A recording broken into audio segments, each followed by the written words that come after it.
फटाफट भोजपुरी देखने वाले सभी दर्शकों को देवी का प्रणाम है और साथ ही साथ छठ महापर्व की बहुत बहुत शुभकामनाएं। आप देख सकते हैं कि बहुत ही सुंदर माहौल बना हुआ है। मैं बहुत बहुत धन्यवाद देना चाहती हूँ राघवेंद्र जी का, जिनके आमंत्रण पे मैं इस मंच पे आई हूँ, और साथ ही साथ राजू भाई और उनकी पूरी टीम को बहुत बहुत धन्यवाद। तो आइए एक छठी मैया का गीत सुनाते हैं और उम्मीद करते हैं कि आपको अच्छा लगेगा।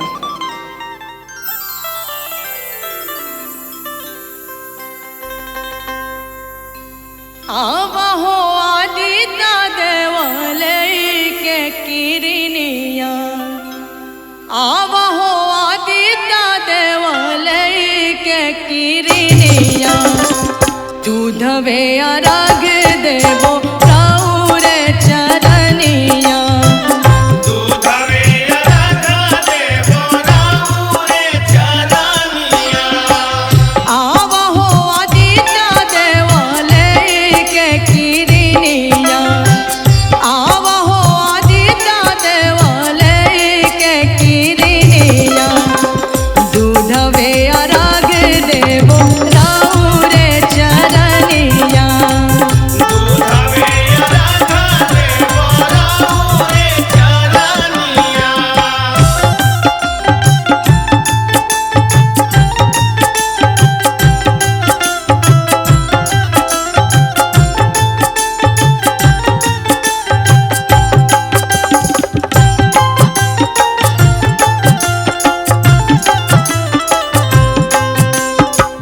दूधवे अर्घ देवो राउर चरनिया, दूधवे अर्घ देवो राउर चरनिया।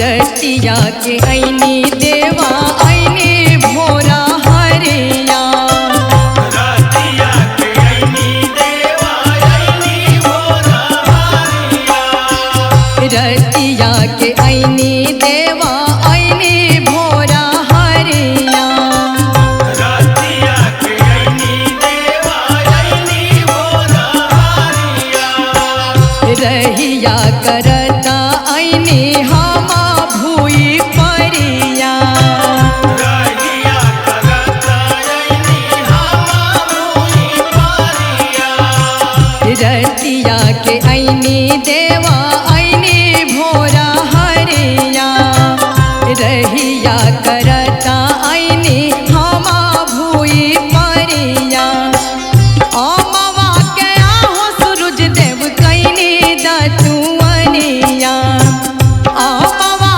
के आहो सूरज देव कैनी दतुअनिया, दूधवे अर्घ देवो तोहर चरनिया, दूधवे अर्घ देवो तोहर चरनिया।